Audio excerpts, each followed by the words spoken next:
vous êtes à Kiev. Ils devaient être inquiets, les Ukrainiens, de cette annonce.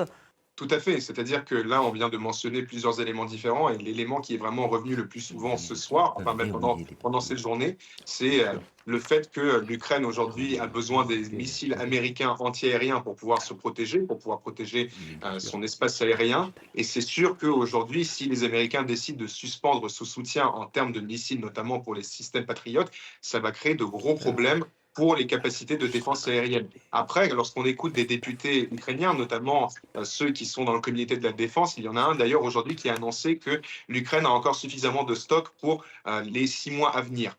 Mais globalement, ça reste une situation qui est assez difficile. Et c'est pas tant les équipements en réalité qui posent problème, c'est plutôt les munitions et le fait que, par exemple, les États européens, s'ils vont vouloir transmettre certains équipements américains qu'ils ont auparavant achetés à l'Ukraine, eh ben, ils ne pourront pas le faire en réalité sans l'autorisation des Américains. Donc il y a plusieurs problèmes à ce niveau-là qui se posent.